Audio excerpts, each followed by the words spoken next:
Are you ready? Stand by.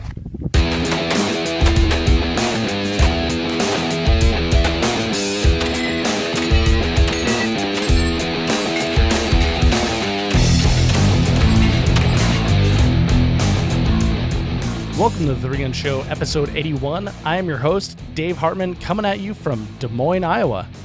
My guest this week is HM defense shooter Arlie Branham. This episode is brought to you by MGM Targets. Have you ever been in a match and thought, wow, I really need to practice on those skinny knockdowns, or long-range practice sure would be easier if I had a couple of steel targets with hit indicators? Well, you can get the same quality steel targets that you see in major matches at MGM Targets. My favorite target lately has been the standard shape auto poppers. Those little things are challenging for pistol, shotgun, or rifle, and because they automatically reset, you can run more drills and drills with positional work without breaking to reset. Step up your practice or outfit your range and use the code DHMGM10 to save 10% on your purchase. MGM Targets has been putting up some great prizes to give away to you over the last few months. I have a June winner for the 10-inch Sportsman's Target, which I will tell you right after the episode here. And the July giveaway is going to be for an MGM Switch View lever. For details and to enter, go to 3gunshow.com/MGM. This past year in October 2015, I traveled to Tulsa, Oklahoma to check out the 3 Gun Nation Pro Match and the Nationals. While I was out there, I met a bunch of cool people, and today I share with you an interview with one of those cool people. In this episode, Arlie Branham and I discuss finding the right local match to fit your goals, getting serious about practice, and how to diagnose and address your weaknesses. Links from this show can be found at 3gunshow.com/episode 81, or you can just tap the album art on your smartphone and it will take you right there. Now please join me in welcoming to the show, Arlie Branham. Arlie, welcome to the 3 Gun Show. Hi, Dave. How are you? I'm doing excellent, man. My belly's full. I'm happy. We just had a wonderful meal in your home here, and we're gonna talk some 3 Gun. Although we've been talking about 3 Gun for 3 hours here, so hopefully we still have something left for the recording. Yes, we have. I don't have a whole lot of a life. I pretty much work and shoot. So if you don't want to talk about my job, which is pretty boring, then we have to talk about 3 Gun. Well, I know that you are an engineer because you and I met at Nationals last year, 3 Gun Nation Nationals, and we chatted quite a bit. And so I know you're an engineer. I used to work in an engineering firm, so I definitely know that I don't want to know about your job. So let's talk some 3 Gun. Sounds good to me. But first, for the people that don't know you, give us an idea of who you are off the range. Off the range, first and foremost, I'm a dad. I'm not a father. I'm a dad. Me and my boys are very close. I also have a 9-year-old daughter, so she's 9. So right now we're obviously not that close because she's in the girl stuff. But as far as me and my boys go, we like to hunt and fish and shoot like crazy. Which oddly enough, my boys get really aggravated, like when I try to take video of them or pictures of them to post on social media. Really? What's that? I'm not really sure, but just last weekend we went camping, and I took some video of both of them shooting, one of my rifles, and they're like, "Dad, don't post it on social media. Don't post it on social media." And I'm like, it's kind of like the scrapbook of life. Yeah. Especially for them, at their age, every little moment of their life is going to be like documented. Yeah, and they grow so fast. It's like all at once I turn around. My youngest son's 13, my oldest one's 15, and he's almost looking me dead in the eyes now. Really? Yeah. And big guy. He's all at once, he just sprouted up. Kind of scary. Huh. A little bit. So now do they have like some sort of aversion to social media? Do they use it themselves or? Actually, neither one of them use it very much at all. Interesting. Yeah, but it's fairly unique. It is unique, right? So it's kind of odd because it's like, well, this is my dad, he's 39 years old. He's all over social media. I'm 15 and I'm not. Yeah. Which is backwards of most of the country. My buddy Wade's son is like that. He's 16. I think he's going to be 17 this year in September, something like that. And he's totally non-social media, does not even have an email address. Oh, wow. Yeah, just recently got a cell phone to where he'll text and stuff like that. And so he's he enjoys texting his dad, but no Snapchat, no Instagram, no Facebook, no email address. Well, I can tell you that they both definitely text message. Yeah. Because one of them, which shall remain nameless, the youngest one, sent 8,000 text messages in 30 days. 8,000. 8,000. I said, son, that has to be some kind of a record, and you should be able to make some type of money off of doing that. If you can send 8,000 text messages in 30 days, that's an accomplishment. I don't care who you are. So that seems like it'd be like a good candidate for a phone call. If it takes you 8,000 text messages to get your message across. Yeah, but he hates talking on the phone. Yeah, me too. If you call him, he won't answer. He'll text you, what do you want? I want you to talk to me. That's why I called you. So, Arlie, you're a dad, and I know you're an engineer. Yep. And you hunt and fish with your boys. Yep. And somewhere in there, you find time to shoot 3-gun as well. Yes, I do. Honestly, I grew up with a dad that was we'll say a part-time gunsmith. Mm-hmm. And all of my life, there's been hunting and fishing in the outdoors. It's like everywhere I turned, I was either going hunting with Grandpa or hunting with my dad, or we were going fishing.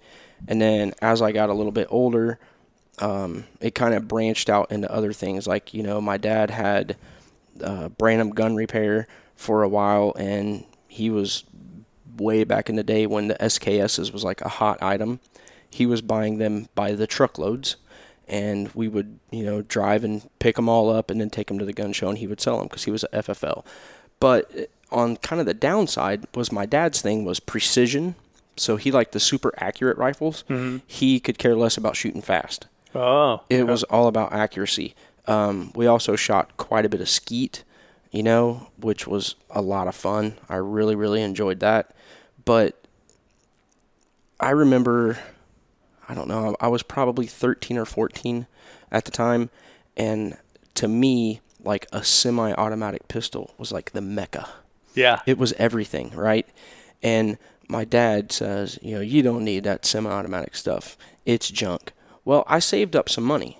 So we go to the gun show, and I buy, my dad, I gave him the money, and he bought it for me.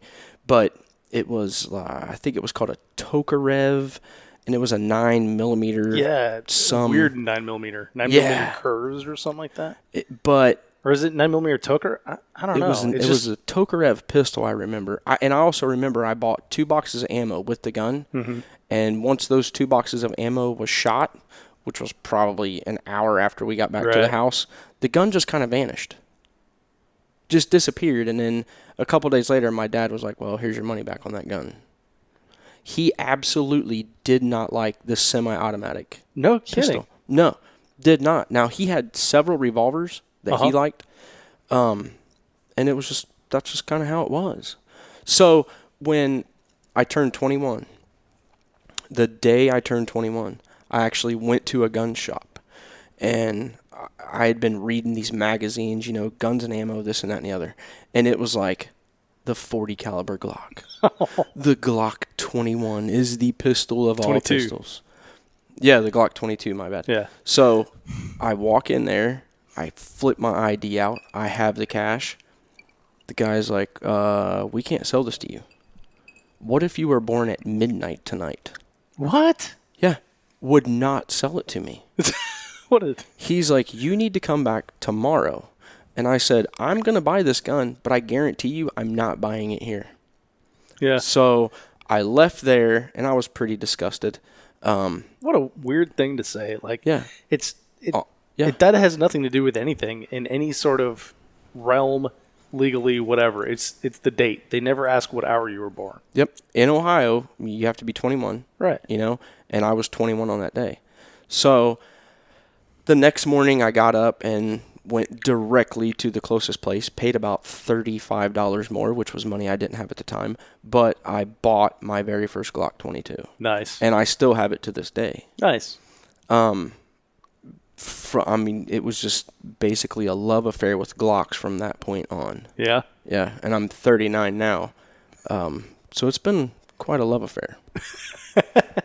So then, So you got your first Glock, Mhm. and I imagine you picked up a box of ammo and went straight out and shot it. Yes. When did it turn to like practical shooting? When did you first discover practical shooting? When did you get involved in it? All right. Well, there's a place that's sort of local to where I live. It's in Dayton, Ohio. It's called Sim Trainer. And what they do is what they call practical/tactical shooting. Mm-hmm. So you go there like every Tuesday night. It's 50 round maximum, and they set up different scenarios. So sometimes they'll actually have a car. It's an indoor range. They'll actually have a car, and you'll get to shoot, through the car, around the car, whatever. So I went to that, and I shot that for maybe, I'll say 6 matches, roughly, give or take. And one of the ROs at the place kind of looked at me and said, you're taking this too seriously. You're going too fast. You need to slow down because you're not being safe. And I looked at him and I said, did I break the 180?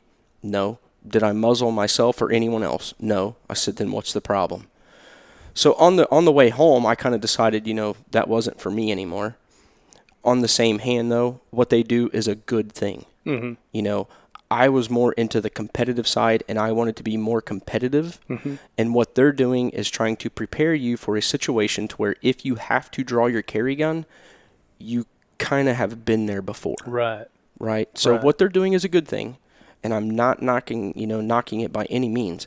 But if you're competitive, that might not be the place for you. Yeah, for sure. I mean, there's different flavors of everything, and that's the great thing about, I guess, shooting in general is if you don't like one thing, you can always go find something else, and there's just a couple minor tweaks makes it fun. Correct. So, I pretty much sat at home for a while, went out, did some what I'll call training for the time. The best stuff I could find on YouTube, this and that and the other. Watching Magpul videos.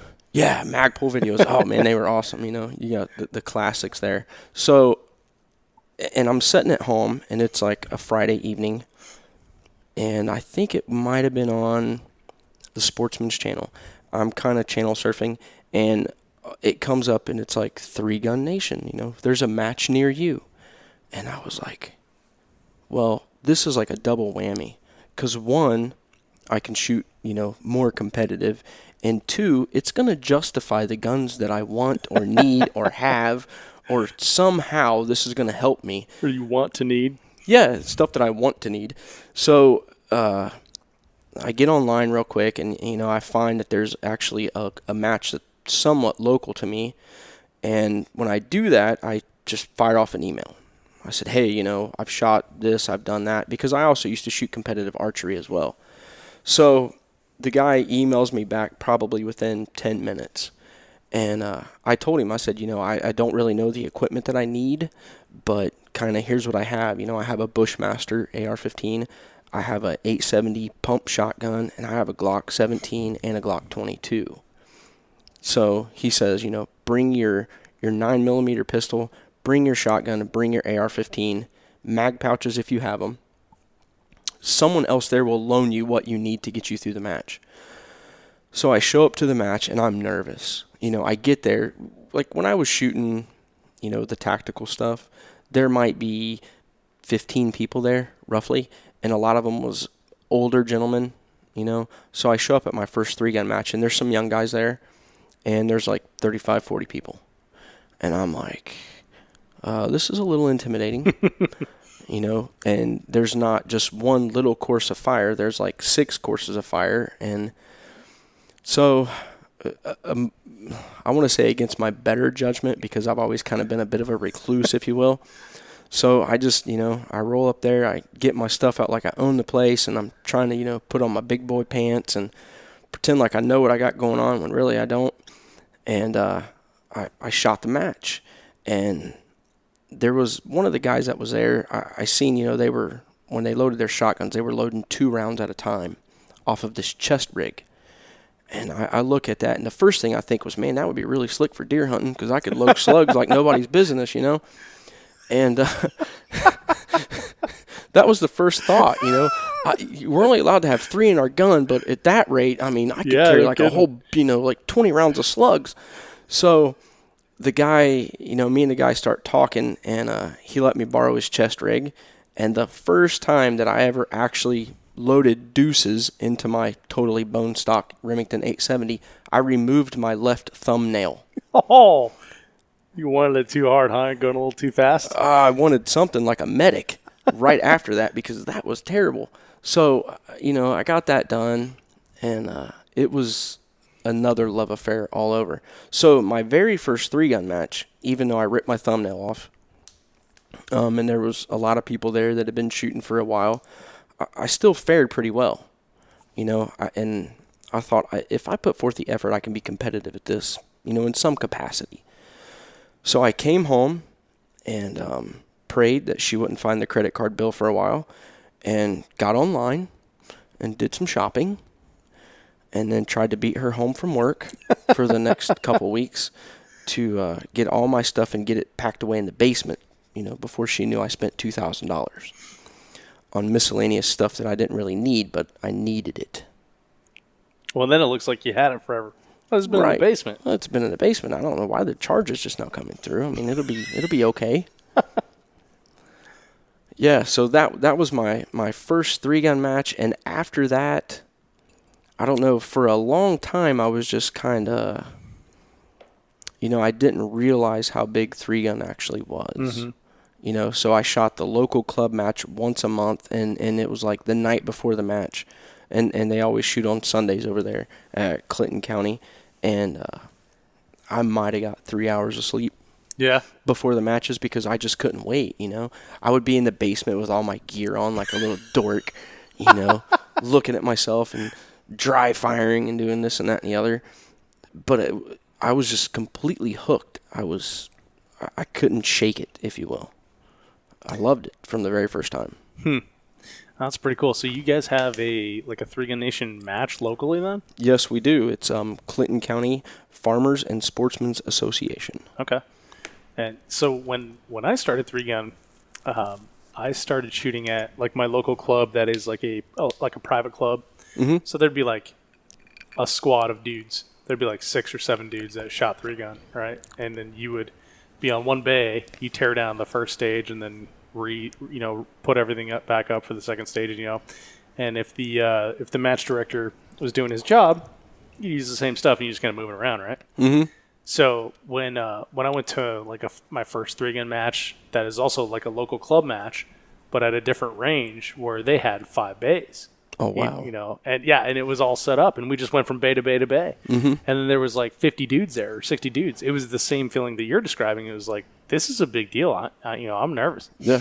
And I would call them like, well, these are big matches. Well, we're going to go shoot the local match, or we're going to shoot the big match. Mm-hmm. And I remember being like kind of intimidated by going to shoot with those guys because there was a lot of guys there that were really, really good. Mm-hmm. And there was a lot of guys there that weren't. But it was the same thing for me. It was I got hooked on it, and for the longest time, all I did was shoot local matches. Yeah, I did too. Yeah. So when did you finally venture out, learn about major matches, and when did you shoot your first major match? All right, so everyone knows who Mo Shaw is. I've heard of him. Yeah, right. Mo Shaw is one of my best friends, and he's my hauling partner. We travel to matches together, split the expenses, yada yada. So it's good to have a friend like that. Yeah, it really is. And also, he helps me, I help him. We critique each other. Hey, you're doing this or you're doing that. You shouldn't be, yada yada. So Mo starts talking about 3-Gun Nation, and they're going to have a regional championship match in South Carolina, and up here in Ohio, it gets pretty cold, mm-hmm. So come about November, unless you want to try to load a shotgun with numb fingers and everything else that goes along with that, I pretty much kind of stopped shooting because it was so cold, and that year was a really horrible winter for us. So I want to say it was roughly February, maybe 2013-ish. Mo says there's a regional 3-Gun Nation regional championship match in Clinton, South Carolina. And I said, okay, what's that mean? And Mo said, well, there's going to be 200 competitors there. So this is going to really let us know where we stand. And I'm like, oh, yeah, let's do it. I'm game. So I think 4 of us total, loaded up in Mo's minivan, and away we go. We're off.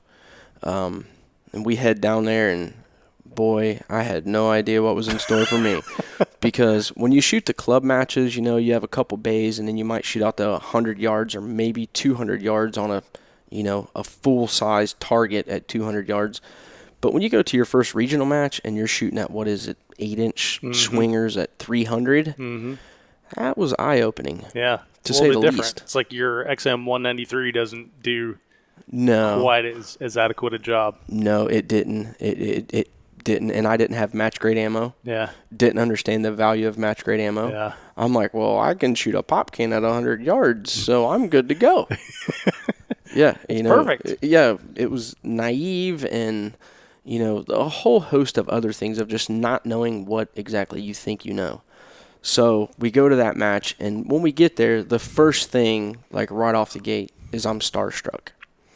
Because the people that I've been watching on TV, that I've seen on TV, are there. Yeah. And they're just walking around, and they're talking, and I'm like, wow, these are like normal humans, They're joking with each other. They're socking each other in the arm.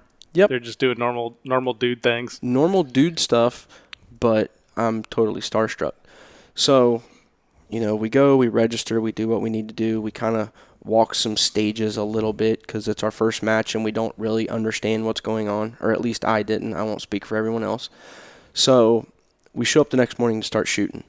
And we get there, and I'm looking at the stage and everything, and I look over, and the man himself, Jerry, is there. And there's his wife, and there's Lena, and I'm like... Jerry Michalak. And I'm like, I shoot a Jerry Michalak shotgun. And there he is right there. Can I get Jerry to sign this? I am totally starstruck, and he comes walking over, and he talks to me a little bit. He's a super, super nice person, and I look at him, and I'm like, Jerry, this is the first big match I've ever shot. I said, what kind of advice would you give a guy that's never shot a big match? And he looks at me dead serious, like, the heavens have opened, the angels are speaking, puts his hand on my shoulder, looks me dead in the eyes and says, shoot fast and don't miss. And he walks away. And I'm standing there like, I have the key to the heavens. Jerry Michalak just told me, and as it, for a few seconds I sat there and I'm, wait. Yeah, that's the key. Yeah, that's definitely the key, Jerry. Thanks. You just helped me out a ton. I think you're leaving some parts out. You're leaving out a whole lot of stuff there, Jerry. But it was awesome, and I think Jerry shot the stage in, I don't know, maybe 30 seconds, and I shot it in like 8 minutes. So it was good to go from there on out. But that was my first major. We had a lot of fun. I learned a lot. There was one distant stage that I remember, and I remember there was a 3-gun nation barricade, and you had to go prone under the bottom port in the barricade. And I remember at one point in time, I'm like, there's 6 targets, and I only have 30 rounds in this mag. At some point in time, I need to move just so I can at least not get a failure to engage. Right. Because I was missing that much. But there was a lot of positives that came out of that match. Like, one thing I learned, I had no idea what I was doing. And 2 was I met Mike Sexton. Oh, yeah? That was my first time I met Mike Sexton. Mike Sexton's a cool dude. Yeah, he was the RO on there was a stage on the dam, and I remember that. He was the RO there. He looked at me and he said, boy, why do you look so nervous? He's like, you're so nervous, your cheeks are shaking. And I was like, I've never shot a major match before, sir, and I really don't know what to do. He's like, well, you turn the safety off and you pull the trigger. That was. God, that sounds just like Mike. Yeah, and he was just laughing, But that's Mike, and now, Mike, I consider Mike a friend. I enjoy shooting with him. I enjoy being around him, and now that I know Mike and I know his personality, Mike was really just screwing with me. Yeah. That's all he was doing, because that's all Mike does. He sure does, doesn't he? Yeah, he's definitely good at that. Yeah, I got the opportunity to hang out with Mike quite a bit when we were at the 2A Heritage 3-gun camp. Yeah. And, man, you should hear him talk to the kids. It's just like he's talking to you, you know? Yeah. It's like he treats everyone exactly the same. And he told them the same thing. All right, what we're going to do is we're going to get our guns, we're going to load them up, and we're going to shoot them. There you go. Yeah, I mean, very simple. That's all there is to it. And I was, if you've been to Clinton House and you've shot, where the dam is at a certain times of the day when the sun's setting over the hill, and if there's a plate rack that you're trying to shoot, under the buzzer during competition, when the sun's setting, you can't really see the plate rack if it's back in the shade a little bit. Mm-hmm. And then when you do actually get to hit one, there's this nice cloud of smoke. Right. And you're sitting there going, oh, man, where'd the rest of them go? What am I going to do? And the whole time Mike's behind you with the timer going, pull the trigger, boy, pull the trigger. I'm like, wow, this is awesome. This is great. I can't wait to come back. Pretty much. So then there must have been something about that that regional that made you want to get better, do more matches, go experience more matches, because I've seen you at quite a few of them. Yeah, I'm here and there from time to time now. So when did it go from like, okay, well, I'm just going to go shoot this match, but I'm nervous as hell, to like, all right, now I'm committing. I'm going to shoot this many major matches, and I'm going to set up like a practice regimen to make sure that I'm not scared, that I know that I'm well prepared for them. Well, there was a couple things. One was, when you spend your life loving firearms and loving the outdoors, and there's not a lot of people, I will say, that you meet on a daily basis that loves firearms or loves the outdoors. So once I started shooting 3-gun, and the people that are at the matches, it's like a brotherhood almost. So I loved the people of the matches. I loved the camaraderie, and I also, kind of felt accepted. You feel accepted because everyone that's there loves firearms. Yeah. Right? And in today's world, I won't say that that's a common thing, that happens. And even if it is a common thing, it's like not many people talk about it for fear of having to. Maybe it's for fear of having to defend what they like. It's like, I don't want to get in an argument every day, so I usually just don't bring it up. Correct. So just the people alone, and the willingness of everyone there to help. Because if you're at any 3-gun match and your gun goes down on a stage, the next stage there'll be 2, 3, 4, or 10 people standing there going, here's my gun, it runs best on this ammo, you can use my ammo, here's my mags, you can use my equipment. Even though you're competing against them, they will let you use all of their gear. They will tell you their dope on their scope. This is what you need to, to hit that target. Use this to hit that target. So that is, what other group of people are you going to find that's like that? That's that friendly. You've never met him before in their life, but he's going to give you a $2,000 rifle and $40 worth of ammo just to burn up so you can finish well. Yeah. It should be a Visa commercial. It's priceless. It is priceless. It's pretty incredible, and I don't know. It's just it makes you feel like energized to be around all those people with one common goal, and then to have them be, no pun intended, but of a higher caliber than your just average everyday person. It's really cool to be able to, what am I trying to say? It's really cool to be able to be associated with those people. To be a makes part you of the family. Exactly, and it makes you want to come back more. Yeah, it does. I mean, it really does. And, I like to finish well. I like to feel like, I'm at least progressing. But what keeps me coming back is the people. Mm-hmm. It's the camaraderie. It's the friendship, People live all across the country, and I only see them at major matches. And I go to shoot a major match, and they're there, and it's like I was hanging out with them for the last 5 days. We're friends. We sit down. We talk. We do whatever. So just the people and the camaraderie is a big thing for me. But, I mean, that's not all true. I also do like to do well. So, I did set up a pretty decent practice regimen, I think. to try to better myself. And I don't necessarily want to finish first or, in the top 10 or this or that or the other, because I compete more with myself. It's, did I finish better in this match than I did in the last match? Am I making progress? Am I moving forward, or am I staying stagnant, or am I moving backwards?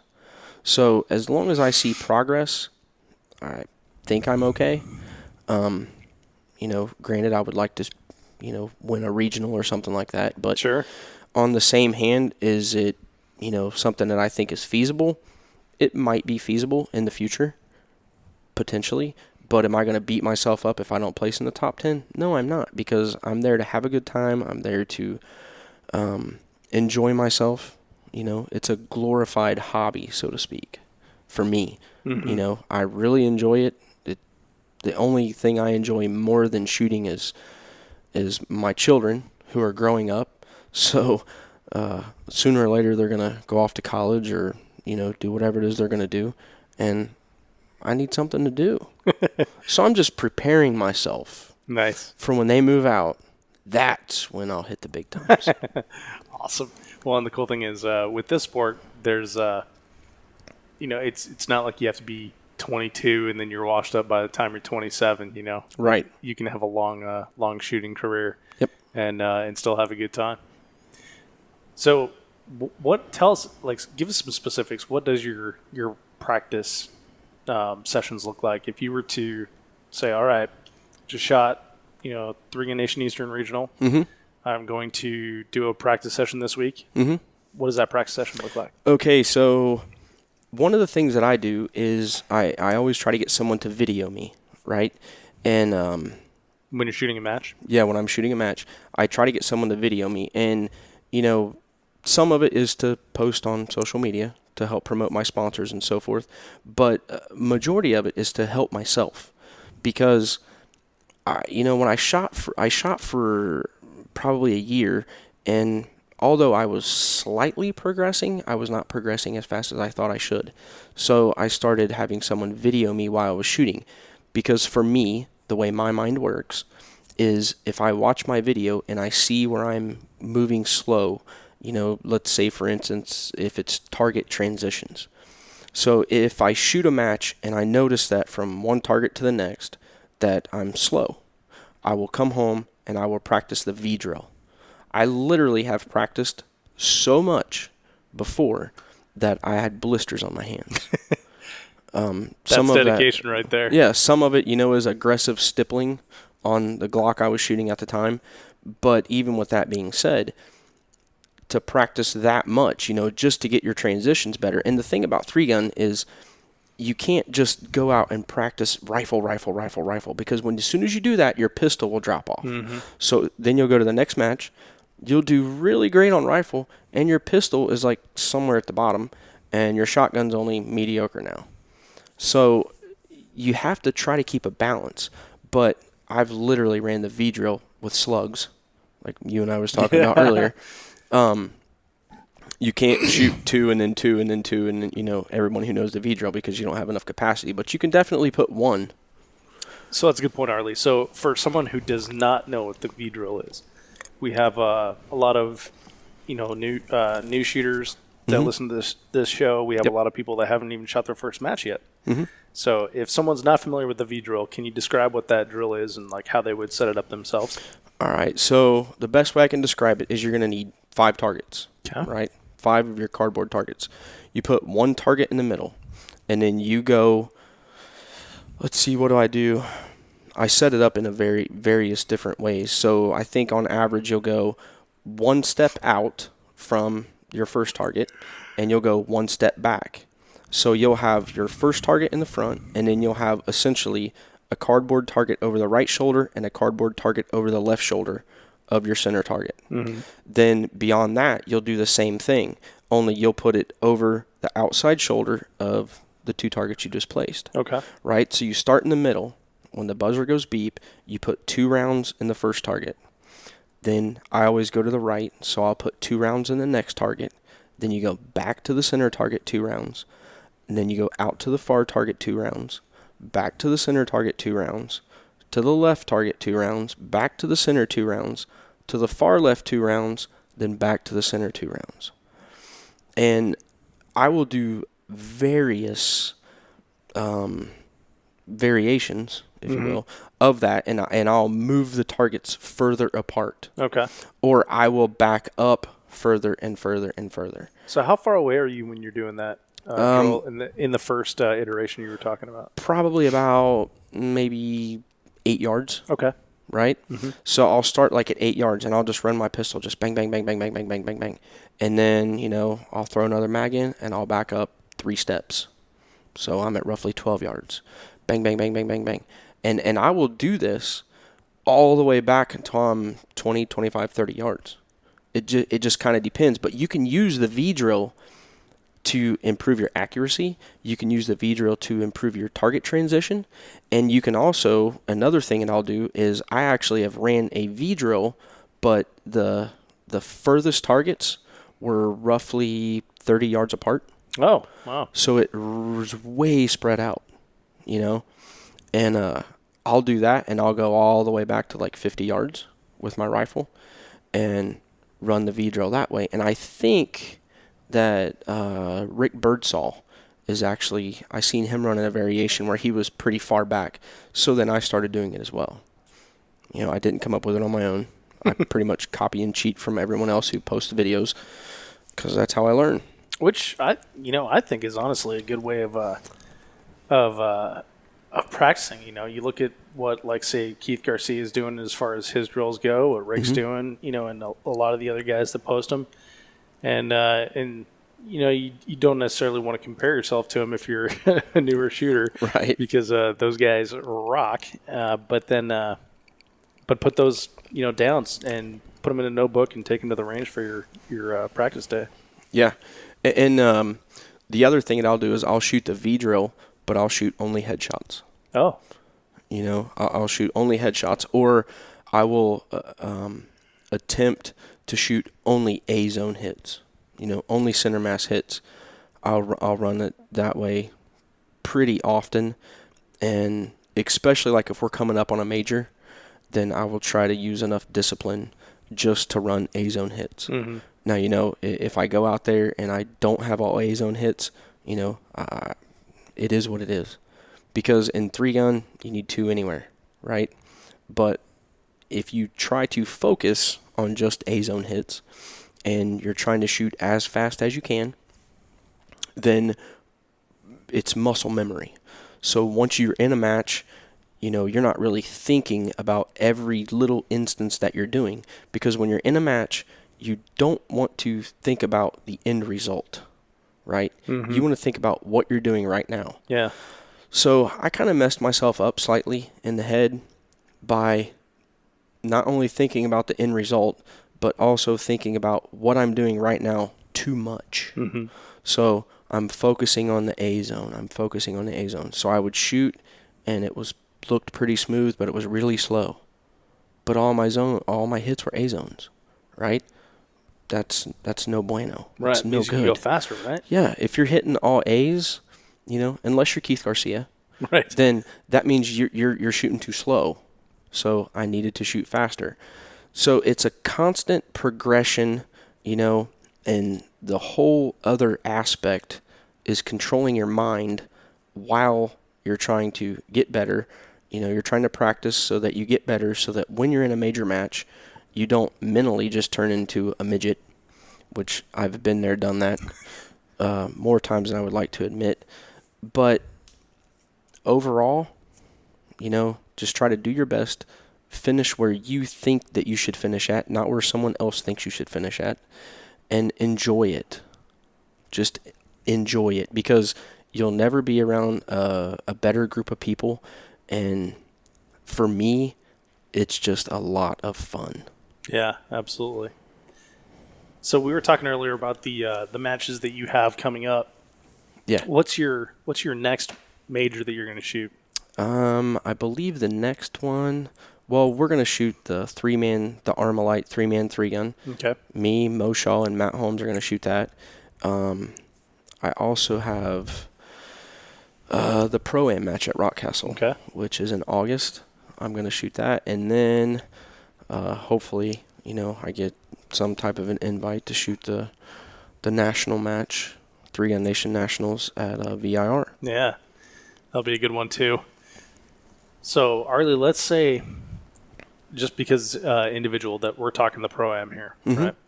Rather than the team match, because it's a different kind of preparation for that match, right? Yep. So, say for the Pro-Am, you've got it coming up in a couple weeks, and you're starting to get in your mind, travel plans, stuff you need to pack, getting all your gear ready to go, your new Benelli. My new Benelli. your HM rifle, and you got all that stuff in order, and you're going to go do some practice. Yep. What specifically would you put into your practice for you? Mm-hmm. And kind of how would that practice session look like? And would it be a series of practice sessions, or are you just going to do one before you go out? Oh no, it'll be a series. It'll probably be 2 weeks, before we hit the road. I'll start practicing. And one thing, I live in Ohio, so locally about 200 yards is the furthest we can shoot, right? So one thing that I'll definitely do is I have a local friend that's a farmer and has some property, and I can shoot out to approximately 450. Oh, okay. Right, so I cool. will go over there and I will try to shoot out to like 450 yards. And if I can go and I can shoot in different wind conditions, that would be awesome. That way, I'll know, kind of where my holds are going to be and what I need to do. Because historically, one of the things that has killed me at matches was distance. Mm-hmm. And it's like, honestly, it's just because, you can shoot out to 200 yards around here locally, but beyond that, I have to drive roughly an hour and 45 minutes to be able to shoot beyond 200 yards. And I also found a lovely little app called Streetlock. Yeah, it's a good one. Streetlock on my phone. And if you put all the information in correctly, then you're good to go. Well, and you did step up to match ammunition. Yes, right? I did. I was fortunate enough to be sponsored by PPU Ammo for this season, and they were gracious enough to supply me with match-grade ammo for my AR-15. They also supply me with pistol ammo, and we're working on some match-grade ammo for the pistol as well. But currently on the shelf there is 5.56 ammo that's match-grade. Gotcha. So then you throw all your data into Streetlock, and then you go out and verify it when you're at your buddy's farm. Yes. And so it's interesting, when you were talking about like 200 yards, it's like the max you can get. I've been at ranges that way as well. The range I started shooting at, the max was like 300, right? And so you figure like, I'll just shoot a smaller target. But your bullet does different things over that extra 100 and something yards. Absolutely. And you really only get the opportunity to experience that when you're out shooting it. Correct. You can throw it in Streetlock all you want and everything, but unless you go out there and verify it and see it for yourself, then the big thing that I've found with Streetlock is if you have the correct feet per second on your bullet and the correct ballistic coefficient, it works rather well. If you just kind of arbitrarily grab a ballistic coefficient off of the internet because you're shooting a 5.56, it doesn't work that well. If you grab a ballistic coefficient for a 55 grain full metal jacket ball ammo, and you're shooting 69 grain hollow point boat tails, doesn't work out. Just so everyone listening knows, it does not work. So you're going to get a long range session in. Yes, what at else least are you gonna one, do? possibly. At least one? Yeah, honestly, I would like to get at least 3. Okay. And I would like them to be spaced out. So, say one day, I have a 5 mile an hour wind. The next day, I might have a 10 mile an hour wind. The next day, there might be 0 wind, and the wind's going to change direction. So, the more information I can put into my Streetlock, the better off I'm going to be. So, when I actually get there, hopefully the wind conditions is something that I have shot in before. And then I'll be able to, compute it and calculate it and go from there. But beyond that, always practicing loading the shotgun.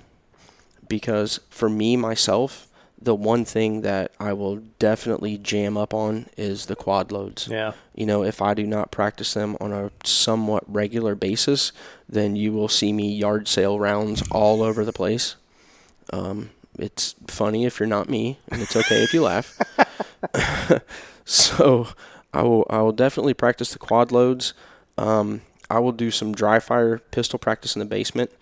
I have a couple targets down there that I just kind of dry fire like it's my job. And then also the other thing that I'll do with pistol is I'll do some, say, about 15 yards. Mm-hmm. I'll do, run the V drill at 15 yards, kind of as fast as I can run it. And then I'll also go back to like 50 yards. And I'll try to shoot with at like a pistol? 1 inch. Yeah. Wow. Yeah. I actually shot about 1.5 inch group at 50 yards last weekend with my pistol rested off of my, shooting bag, which is, it's hard to do if you've never done it, but after you've done it several times, mm-hmm. then it's really not that big of a deal. And are you still shooting a Glock? No, sir. What are you shooting now? I shoot a STI DVC. Okay.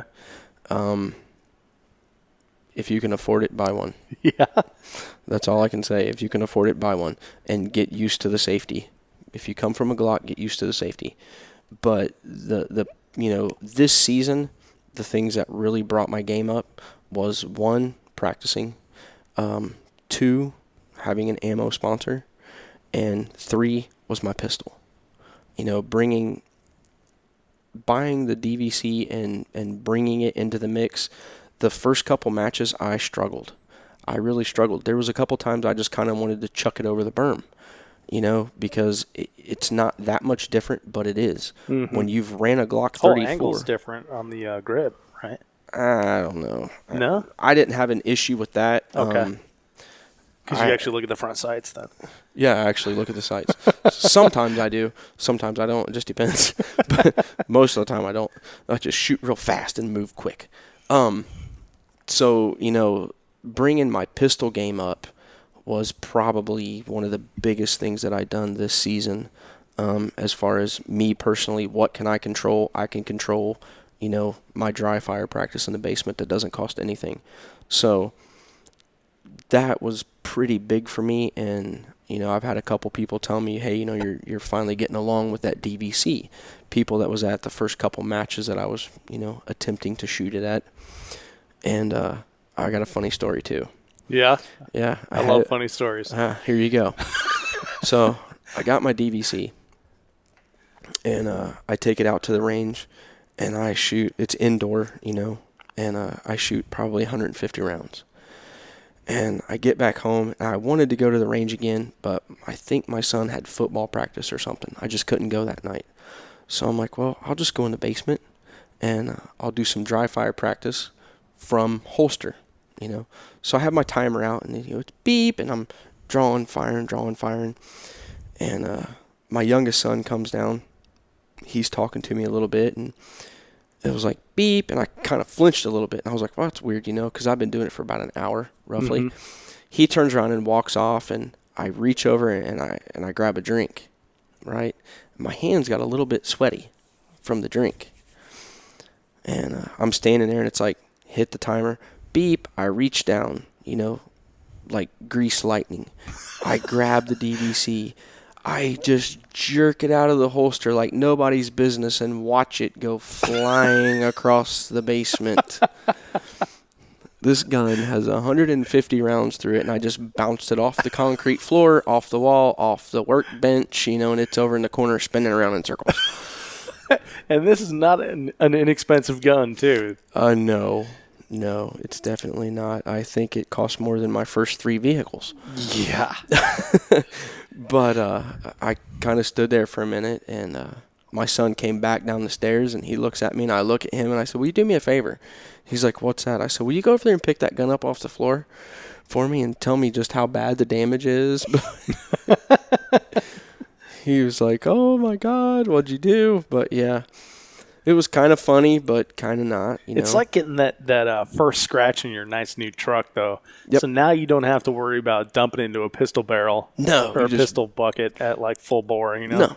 Drop it like it's hot. Yep. MoveOn.org. Because it's already scratched up. It's already thrown scratched on up. concrete in your basement. Yeah, it'll be fine now. I'll probably never drop it again in life, and it'll never get another scratch on it like it got the first week that I owned it. So upping your pistol game was huge for you this year. Yes, it was. And you're going to be getting used to a new shotgun coming up here. Yes. You just picked up a Benelli M2. Yes, sir. What else do you see as areas of improvement for yourself? Well, let's see. Since I've bought the DVC and I now have the Benelli M2, and I have, one of the best rifles, in my opinion, in the game. From here on out, it's all on me. It's a HM Defense. Oh, okay. HM Defense is my rifle sponsor. But from here on out, all of the suckage that you see is on me. It's not on my equipment. Right, yeah, you can't blame it on the equipment now. So from here on out, if something goes bad, it's my fault. So maybe I should go back to a Glock. So you're going to be working on the soft goods then. More practice. Yeah, more practice. And the Benelli, I've been running the Versamax. I've run it for just over a year, and the gun has ran. I cannot say anything bad about the gun itself. It's just my personal preference, and that gun, we do not get along. Mm-hmm. Before the Versamax, I shot the Mossberg JM Pro 930. Me and that gun got along very well. Very, very well. I could shoot that gun proficiently, in my opinion. When I went to the Versamax, my shotgun game actually slightly dropped. I can't really put my finger on it. I'll just say it's not the gun, it's me. It's personal preference. I'm a big boy, I can own it. So I picked up a Benelli, and I was like, oh, it's another love affair. Here we go. Gotta have it. So I'm off to the races with it. All the goodies came in last week, to get it ready to go. The extended tube and stuff, and I'm going to get my Dremel tool out and open it up nice and wide so I can throw shells in there from across the yard somewhere. And away we'll go. So Arlie, we're talking about working on the soft goods after you mangle your Benelli M2. Mm-hmm. What area do you think you need to work on the most? Honestly, one thing that I still have issues with from time to time is the mental game. Mm-hmm. And anything specific? Yeah, my brain, my mind. And there was a couple things that's happened that just kind of dawned on me all of a sudden. So if I'm at a local club match, and I'm shucking and jiving with my buddies, and life is good, and then all of a sudden they're like, Arlie, you're up. Oh, I am? Okay. I'll run and grab my gear and run up there, and I'll shoot, and I'll do great. Mm-hmm. But if I stand around, I look at the stage, I'll talk myself into 3 or 4 or maybe 12 different stage plans and won't really settle on one. And then as I'm shooting, I'm thinking, is this the right stage plan? Should I be doing this, or should I have done the other stage plan? And the whole time there's pew, pew, pew, pew, pew, pew going on. So before the pews start, you kind of need to have everything locked down. So, over the winter, I've went through, I don't like to read. I hate to read. But on the same hand, they have this little thing called Audible. Yeah, I love Audible. Even if you hate to read, that's not an excuse, because it will read to you while you're in the truck driving down the road. So I've probably listened to 4 Audible books on, how to calm yourself. And that has been pretty big for me. There's quite a bit of it that I'm still trying to digest and quote-unquote control, because historically, I go to a match and I'm shooting good on the first 3 stages. On stage 4, I have a couple minor malfunctions or brain farts or whatever you want to call them, whatever happens. And then on stage 5, I just tank. Yeah. Just tank. I'm like, I might as well just go home. It's not even worth it. Well, that's in your mind. Yeah, for sure. You can have a 5 or maybe even a 10-second issue on one stage and still fare okay at the end of the match if you stay in the game. keep your mind in the game. So keeping your mind in the game, staying focused on what you're doing, focus on the process that you're performing, not the outcome. And that's not my words. That's I believe that's from The Inner Game of Tennis. Oh, yeah? Yeah. That's also a Lanny Basham quote, too. So it must be like a regular sports psychology type of mantra. Because I believe somewhere in the Brian Enos book, I believe there's some similar phraseology. Oh, yeah? Okay. Yeah. Somewhere in there, and what is that? Practical fundamentals of shooting. Yeah, on practical shooting or something like that. Yeah, I've also been through that one. That's like 7 hours when you do that on Audible. Oh, yeah. Yeah, so if you're like me and you have a desk job, then you can kind of... It works out pretty well. Yeah, you can kind of man that a little bit. Yeah, I got to listen to Lanny Basham's book on the way back from Three Nation Nationals last year, and we listened to the entire book. It was great. Oh, really? Yeah. Was it... With winning in mind? Yeah, I have not been able to find that on Audible. Yeah, this was on like Apple Books or something like that. Oh, you're an Apple guy. No, it wasn't me. It was my Holland partner, Terrence. Terrence Jackson. He had that, and we listened to that the whole way back. Yeah, I will have to steal one of my son's iPads so I can get that, because I really want that book on Audible. It's a good one, dude. I think you'd enjoy it. Yeah, I will definitely have to look into that. But The Inner Game of Tennis was, I will say, I've listened to that 3, if not 4 times. And there's a couple parts that I've probably listened to more than the rest. Mm-hmm. But, that's for each individual person. So the parts that I listen to several times may or may not resonate with you or what you're currently going through. So, but yeah, that was a good one for me. And I'm kind of a dork, engineer dork kind of computer. Right. So the other thing that I did was I would take sticky notes and I would write little notes down, throughout the day as I'm listening to it when I'm supposed to be working. And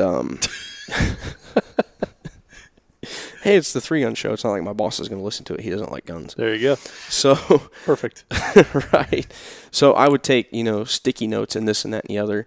And I actually have an app on my phone. I would put some notes in there. And this year, when we shot at Frank Garcia's place, Universal Shooting Academy in Florida, that, was my best finish at a major, what I'll call a major regional match. So, and I had some issues. I had what appeared to be equipment issues on the video, when actually it was kind of sort of my fault in a roundabout way, because tight bolts don't come loose. So, and it wasn't exactly tight. So, but I was pretty happy.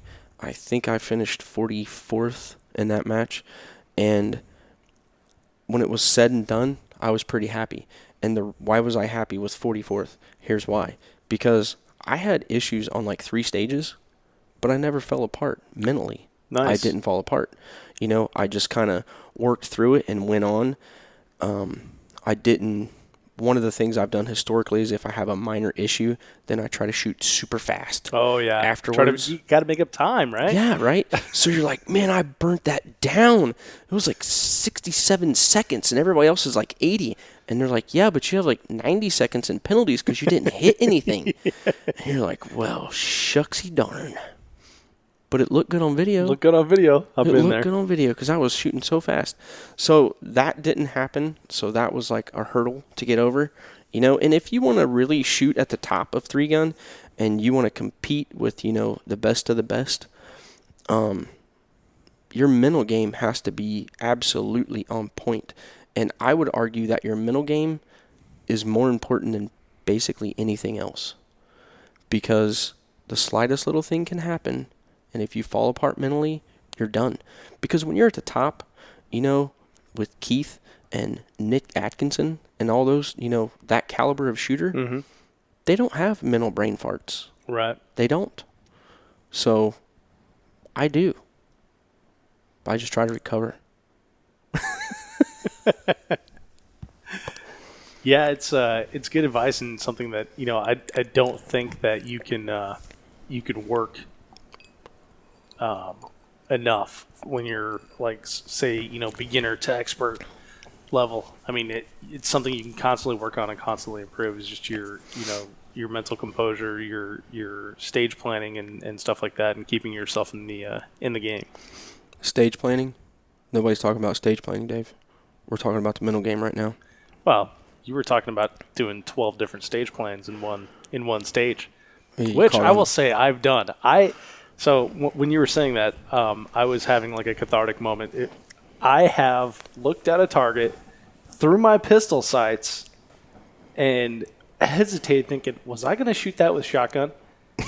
and then the next thought is like, shoot, just shoot, Jesus. Just send the pews downrange. Exactly, as long as it's not a clay or something like that, just keep shooting.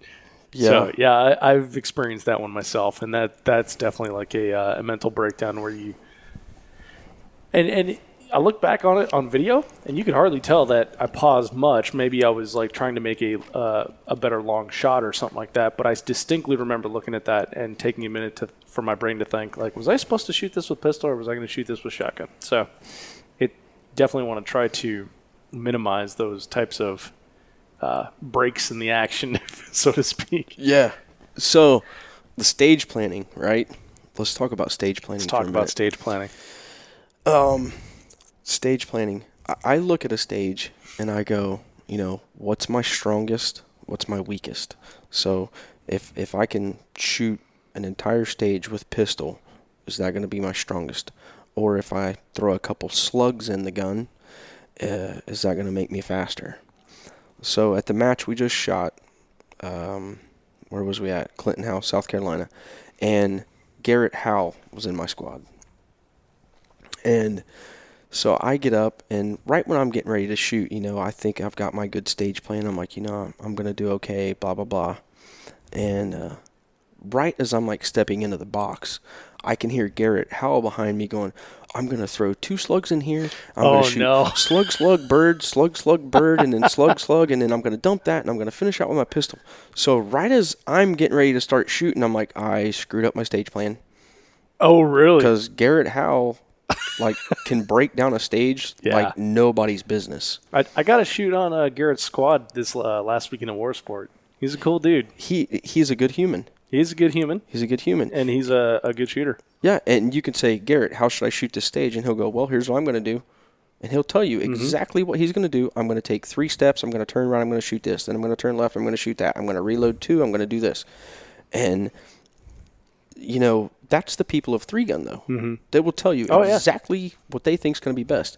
And so I'm like shooting the stage, and the whole time I'm thinking I should be shooting slugs right now because Garrett Howell's shooting slugs, but I'm not shooting slugs. No, I'm sending pews downrange with the pistol. And then he beats me by 10 or 12 seconds. Right. And I'm like, well, okay, it is what it is. But on the same hand, I was not nearly as comfortable then, being 2 weeks ago, with the slug performance. Ah, yeah, because you're shooting your first max. Not to be mentioned, but yeah. And it likes to shoot slugs anywhere from 12 to 18 inches to the right, so you have to make yourself hold off target. Right, Kentucky windage. Yeah, which is very hard for me to do. Some people can do it. I was talking to Matt Kapika at the 3-man 3-gun match, and he said, I have 2 or 3 Versamaxes. He said they all shoot slugs like a rifle. And I said, well, that's a gun you should keep because mine does not. I don't know if it's unique to my gun. I'm a Remington to the soul kind of guy when it comes to shotguns. I've got 5 of them. But on the same hand, we just don't jive. But my Benelli, on the other hand, I shot 10 slugs out of it last week. It shoots slightly high at 50 yards, which is exactly what I want. Right. And they're dead nuts on center. Nice. Yeah, so going forward, I need to stock up on some slugs. There you go. And then you can use Garrett's stage plan. Yeah, I wonder if we could go back and reshoot that stage. Well, and then to pile on what I feel like I got to mention this, pile on what a cool guy Garrett is. So I don't think I had met him until until this weekend at War Sport. I meet a lot of white guys with beards. Mm-hmm. But he was at the sight-in range when we went up there to go sight in. And I'm, getting my stuff together and, kind of eyeballing like, okay, what do I have to work with here and stuff. And he sees this and he's like, oh, Dave, use this stool. You're going to want to use this. Well, he didn't say Dave, but he's like, here, use this stool. And I'm like, okay, thanks. And then I'm sitting there on my mag and he's like, no, you're going to want to put that on a bag too. Go ahead and put it on the bag. I'm like, oh, okay, thanks. And I'm looking at the targets and he's like, well, that one's 300 and that one's 400 and that one's 505. I'm like, oh, okay, thanks. And then I'm kind of, take a couple shots and then I look up and he's like, well, why don't you let me spot that for you? And he comes over and stands next to me. I was like, geez, this guy's great. He must work at the range here. Nope, doesn't work there. No, but he was a totally cool dude and helped me out with my rifle zero and everything, and very knowledgeable on more knowledgeable than me on my reticle, which was kind of embarrassing. But and then he ended up being on my squad, and right before we're going to go shoot some long range on stage 5, he's like, all right, Dave, that's 308 out there, so remember, hold here. I'm like, how do you remember my holds? Yeah. Yeah, he's phenomenal. Yeah. This is kind of embarrassing, but it is what it is. So one of the stages at the last regional match, I'm standing there and I'm looking and walking around and like trying to take mental notes and, well, I need to stand here and do this, I need to stand here and do that, and Garrett comes walking up and he looks over. I'm gonna go over here, I'm gonna shoot this, I'm gonna dump that, I'm gonna run over here, I'm gonna shoot that, and I'm gonna do this, bam, and he just walks off. Probably 30 seconds. Jeez. Yeah, I personally do not have that ability. Yeah. To look at a stage and break it down that fast. Hopefully someday I get there, Right now I don't, so that's another goal. It's another milestone in 3-gun. To get better is the stage breakdown and how do you go about doing it. I'll tell you someone else that, I don't know personally, but I've shot around and been around is Nick Atkinson. Mm-hmm. I watched him doing that at the Florida Regional, on one stage, and I actually followed his plan. I kind of eavesdropped on him and followed around behind him, and, oh, that's what Nick's doing, that's what I'm going to do. And I did it, and it worked very well. But, everyone's mind works differently. Yeah. When it comes to doing engineering stuff comes naturally to me. That's just how my mind works. When it comes to stage breakdown, it just comes naturally to Garrett Howell. Yeah. So, that's the best way I can describe it. I don't have any other words for it other than he's a natural. Well, it's a good thing for us that he's a natural then, and then we just get to be around him and I'll benefit squad from with it. him. And there you go. Well, so Arlie, we've covered a lot of ground tonight, and I think there's some good stuff, some good gems in here for the audience. Got to work toward wrapping up, but I want to ask you a few questions that I ask all my guests. All right. I'm going to modify one of them a little bit because you told me a cool story earlier that I want to hear again. So the first one, I usually ask about most spectacular DQ, but I want to hear about your wildest match story. My wildest match story. Well, me and Mo, we shot a 3-gun regional match at Rock Castle Shooting Center. It might have been early last year, the year before, I don't remember. But at that match, I was squatted with a guy named Trip Mackingvale.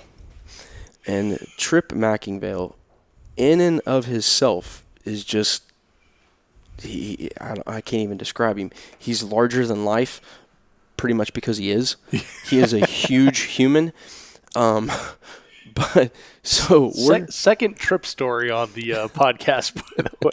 So we're down in Thunder Valley, and it is raining like there's no tomorrow. It's pouring down rain. And, me and Mo, we was in the Danger Ranger, and there is video proof of this. So, of me and Mo in the Ranger, not of Trip. But Trip has And this is a Ford Ranger, right? Yeah. Yeah, it's a little pickup truck. Okay. Yeah, a little pickup truck. I'm a pretty big dude. Yeah. And there ain't much space in there. So anyway, first, Trip is like, I'm driving up there because it was like up a hill, and there was like kind of a muddy tractor path-ish kind of thing mode, and Trip jumps in his Raptor and has gear in the bed of his Raptor. And it's raining. And it's pouring down the rain, and he immediately just floors it. I mean, he is like flying up through these weeds, and there's no way that he can really see where he's going because of the rain and the weeds. And there's like stuff bouncing out of the back of his truck, and he gets all the way up there, and he like jumps out of the truck, and he's like, "Hey, you boys see any stuff on your way up here? Grab it and bring it up the hill." Right, so me and Mo's at the bottom, and we're in Mo's little tiny Ford Ranger, but it's 4-wheel drive. So I'm like, okay, you going to drive up this hill? He's like, yep, we're driving up this hill. I was like, roger that. And I immediately grabbed my phone and turned the camera on. So I'm like, this is going to be one of those, remember that time? And I want this on video. So we start going, and the video's out there. I think Mo's got it on YouTube, or it's on our Facebooks or something. And we got to find that, so I can put that in the show notes. If you're a junior, there's possibly some foul language used when he tried to eject me from the vehicle. So we take off, and I can see that there's like a miniature Continental Divide in front of the truck. And I start saying, go right. And I mean, like, go right. Like, turn the wheel all the way to the right. Mo just turns it slightly to the right and then accelerates profusely, and which point the Ranger falls into the Great Continental Divide, and we now have 3-wheel motion. To where so you're like in a big ditch? A huge ditch. Like, the left rear tire wasn't even on the ground. And he jumps out of the truck, and he's like, you made me wreck my truck. I'm like, I told you to turn right. I did turn right. I said, yeah, right into the ditch. So that was a good one. And you know, to go a little bit further, we go on up the hill, shoot the stage, and kind of the way the stage was set up, anyone that was there will remember, there was a 3-Gun Nation barricade, like at the bottom of the hill-ish, sort of. So we had to start at the top. I believe we ran pistol on cardboard down through there, slipping and sliding. And then you had to ground your pistol, grab your rifle, and pretty much go prone in a river. Yeah. It was awesome. Oh, nice. There's pictures on my Facebook page from it. We were totally covered with mud. It was a good time. Sounds like a good time. It was fun. That was a classic. Like, I took the video, you know, and then I get it posted up to Facebook as soon as I can. And by the time we actually get back to the lodge, like when me and Mo pull in, everybody starts talking about the Arlie and Mo show. Everywhere you guys go, stuff always happens, and then one of you videos it and puts it on social media, and people were talking about it, and Mo's like, you videoed that? I was like, yeah, I videoed that. I put it on Facebook. Of course I did. Of course I did. I wasn't going to miss that. Heck no, that was awesome. Yeah, that was a good time. Well, Arlie, where do you see the sport of three-gun headed? To the sky. Yeah? I love 3-gun. I try to get everyone I know involved in 3-gun in some way, you know, one way or the other.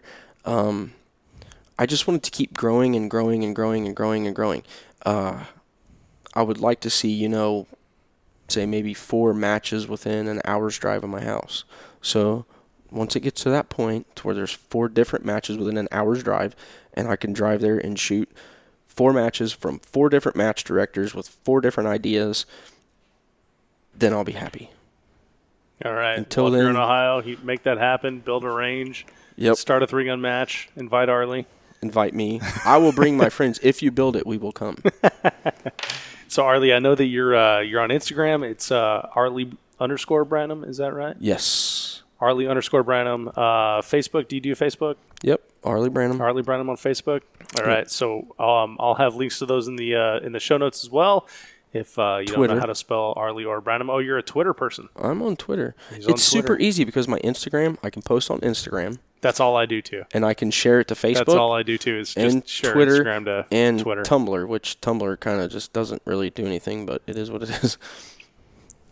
I have a funny Tumblr story off the air. Off the air. Here we go. So, Arlie, final question here. If you can leave the audience with just one thought or one piece of advice, what would it be? Shoot fast and don't miss. Shoot fast and don't miss. That's It's good advice. It's really good advice. No, honestly, that is good advice, but don't underestimate your mental game, because it took me 3.5 years of shooting 3-gun before I realized that the mental game is possibly the most important part for me personally. So shoot fast, don't miss, don't underestimate your mental game.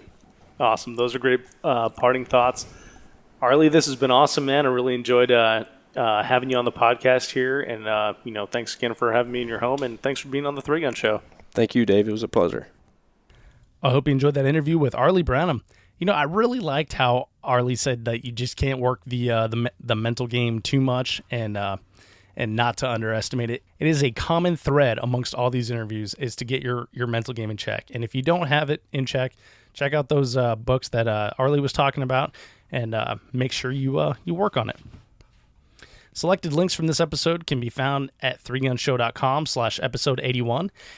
Now, the winner of the June giveaway of an MGM Targets 10-inch Sportsman's Target is Janice Kreider.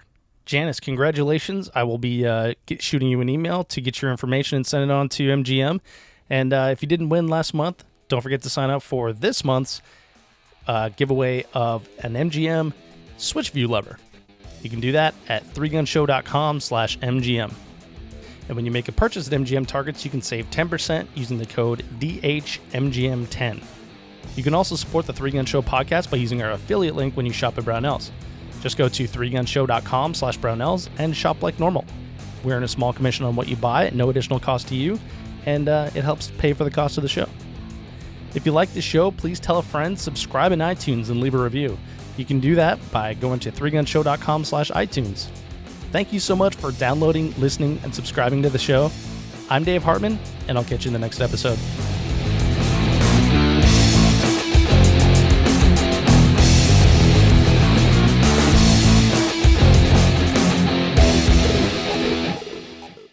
If you are finished, unload, show clear.